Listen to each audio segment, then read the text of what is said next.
Hey guys, Devin here with Admiral Offroad, and today, as promised, we're back in the garage working on the Jeep. Today, we're going to be installing one of these. This is a steering box spacer sent to us from JCR Offroad.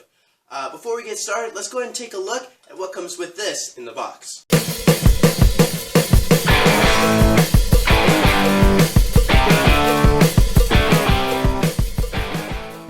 So, in the box, we've got our steering box spacer right here. It's already got a coating on it, so you don't have to worry about painting it or anything like that, which is pretty nice. We also have right here is our bag of hardware. It's got all the nuts and bolts and washers that you need.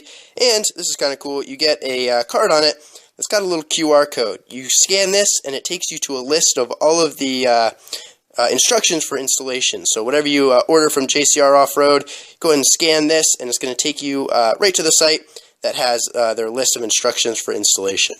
Before we can get working on our steering box spacer, we need to take off our bumper. Before we can do that, we need to take our vacuum ball off. We don't want to rip the vacuum ball off when we take our bumper out.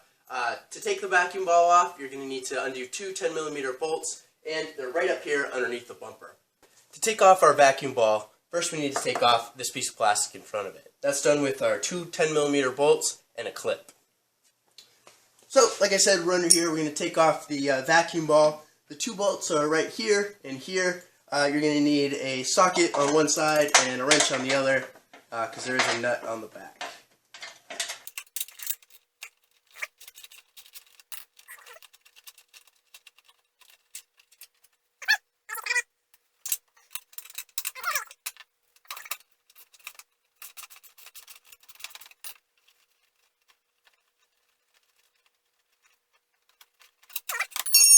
That's two.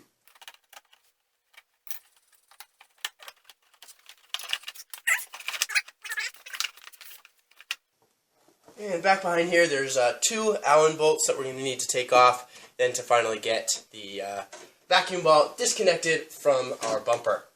So, to take off the vacuum ball, you're going to need a 3/32 SAE Allen wrench, and there's two bolts back here. I can't really show you, they're behind the plastic. Just to let you know, some Jeeps are different. Some of the vacuum balls attach just on the bottom with those two 10mm bolts.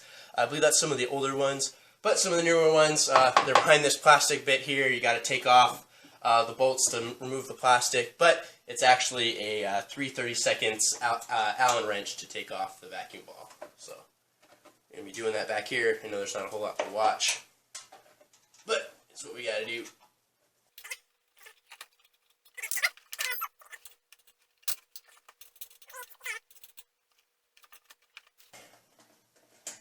Alright, and that is the vacuum ball free. Next step is going to be taking off the bumper.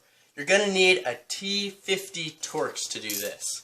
I know, I hate Torx bits. I think a lot of people hate Torx bits, but if you're working on a Jeep, you're going to need a lot of Torx bits. There's just going to be 4 Torx bits holding this on. There's one on the bottom right here, one on the top right here, and the same on the other side. So I'm going to go ahead and take off the bottom one first.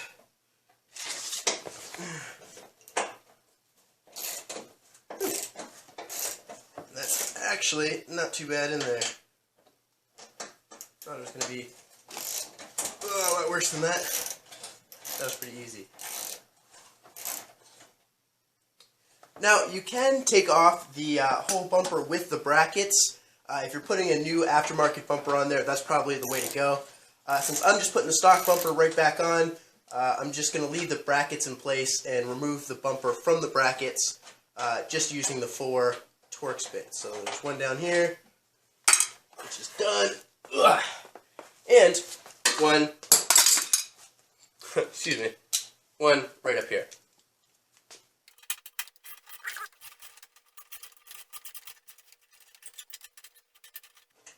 And there it goes. Now we're going to go ahead and just do the same thing on the other side.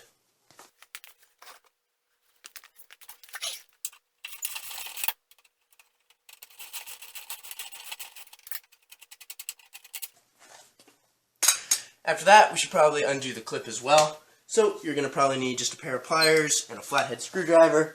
And that just connects this plastic bit underneath the bumper here to your plastic end cap.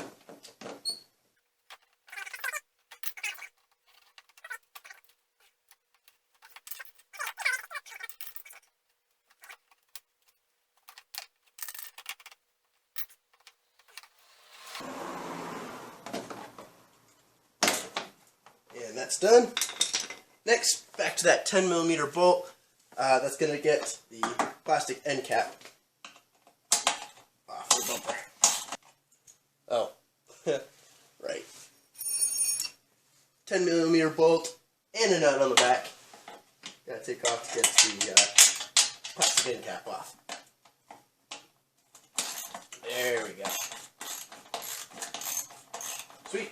So we got all of our bolts and our clips undone. We should be able to get to the top now to take this bumper off.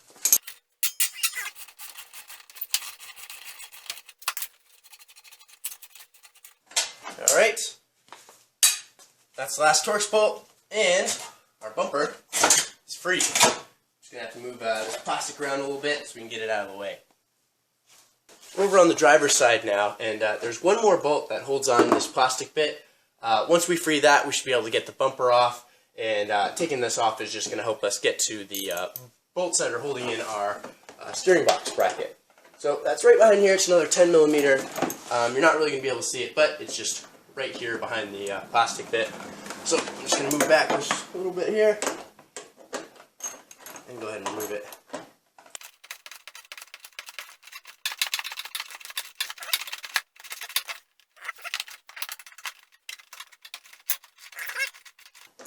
Actually, I think there's two of them in here, so I might have to get to one more as well. Put all this back so I can get to it. It's a bit of a pain.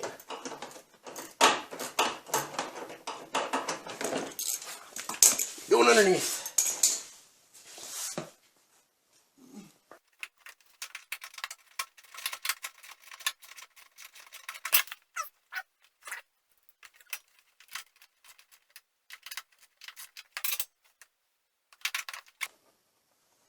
Alright, there we go. So we got that side piece off. We should be able to now slide off this bumper. Let's see. There we go. Oh. And we're free. Got the bumper off. Put this back up here. And now we can get to all of our bolts. The bolts that we're going to need to remove are this one right here in the front, so we're on the driver's side, and let me scoot back here. We've got two, hold on here, back here. We've got one right here. I don't know if you can see that. There we go. It's kind of dark under there.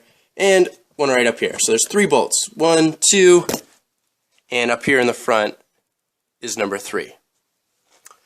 These are going to be, I believe, 16mm bolts, and hopefully they're not too stuck in there. Let's give it a shot.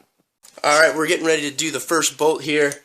Before we get started, I've heard some pretty bad stories about these things just not coming off.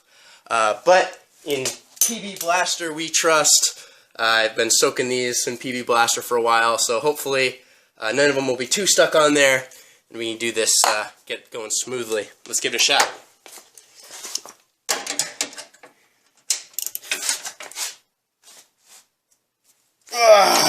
Alright. So it seems like the first one's not too bad. That's a good sign.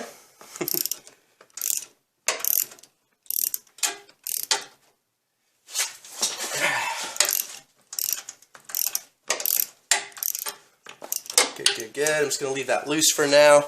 Let's go ahead and move on to the next ones. Alright, bolt number 2. Let's see what we can do here. Uh-oh. Go. Come on. There we go. Alright, so yeah, they're in there pretty hard, but we got them moving.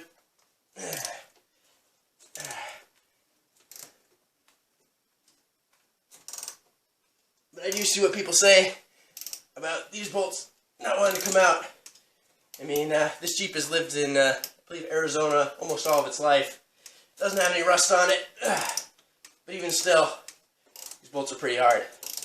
So if you got rust on your Jeep, rust under here, can see how this would be quite a feat. Let's try this one. Number 3. Ah, piece of cake. No problem. So if you don't have a 16 millimeter, which I believe is what the metric specs on these are, I'm using a 5/8. It doesn't fit perfectly, but it was good enough. Didn't round any of them off. I'm gonna go ahead and finish taking these off, and we'll check back in. So we took this stock spacer out. I got all the bolts undone, took the spacer out, and if we take a look at it, this is why I took it out. It's really thin. It's just a thin piece of aluminum. There's not really a whole lot to it. If you start running bigger tires, these a lot of times will crack, and I don't want that. I'm going to be running 35s hopefully by the end. This was fine for 31s, I think, but you know what? Like I said in my last video, I want to beef everything up first and then run those bigger tires. So we got this is our stock one. Compared to this. This is the aftermarket one from JCR Offroad, and if we look just side by side, look at how much thicker this is. This is some really thick steel. That's some pretty thin aluminum we got there. So this is just going to be a whole lot stronger where we need it, and it's also got 4 bolts that attach it. We got 1 right here and the 3 here. This one just uses 3, so we got 1 more bolt holding it in, a whole lot thicker, so this is going to hold up a lot better to our bigger tires. Let's go ahead and install this now. Just going to be the opposite of what we did taking it out. So we're going to put our bolts in, put the end caps and the bumper back on. We'll be ready to hit the road. Alright, not sure if you can see a whole lot going on up in here. Here, let me grab you and show you what we're going to be working with. Alright, we're underneath the Jeep now just to kind of show you what we're working with. Sorry if I'm a little bit shaky, I'm just holding on to the camera laying under the Jeep. Here's our steering box right here. We got it all undone, we took the old spacer out, and now it's time to put the new one in. The new spacer is going to go in just like this. We have the 1 bolt at the top and the 3 across the bottom with that tail end pointing towards the back of the Jeep and the 1 single one towards the front. When we put this in, you want the flat part to go up against the unibody and the spacer part to go towards the steering box itself. I'm going to put you down on the side so I can install it. But this is the way it's going to go in, and we're just going to put the bolts in the same way we took them out. Now comes the tricky part. I just put the spacer back in behind the steering box, but the tricky part is going to be putting the bolt through the spacer, and then, sorry again, just holding it, gotta move the steering box with one hand into place, while with the other hand putting the bolt through it. Now, the steering box really isn't that heavy. If you were able to take the bolts off, you should have no problem actually lifting the steering box. But trying to line everything up with one hand and put the bolt through the other can be kind of tricky. So, if you've got a buddy, this is the part where you might want to grab them and have them either be the one threading the bolts through or lifting it up and trying to move the steering box around.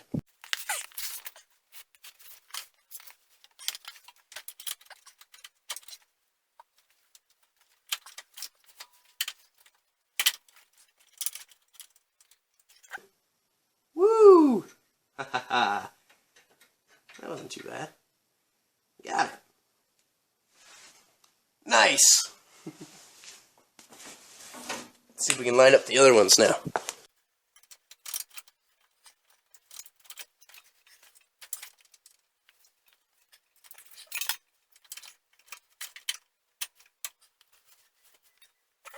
Alright, I think I got 2 of them. It's a good start. Let me see if I can actually crank it down a little bit. Alright, that's good. Don't want to snug them down too much yet.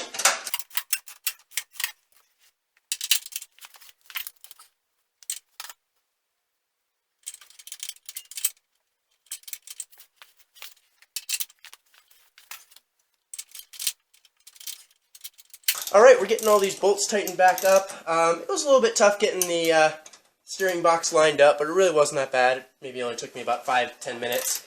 Once you get some of the bolts going, really tighten them down. I don't know the exact torque specs on them, but it is something that gets a lot of stress put on it, so tightening them down pretty darn tight.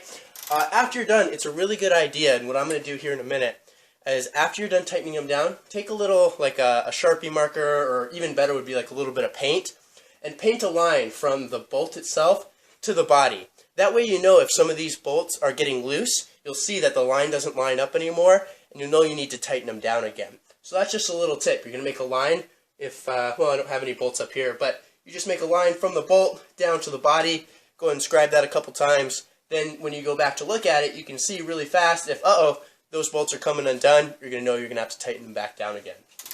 Alright, we just got done tightening down all the bolts. This is what I was talking about when I was saying to mark the bolts. I have a little line going from the body of the Jeep just to that bolt right there, and that's just an easy way I can check. I don't have to go through with a wrench and check to see if all those bolts are tight.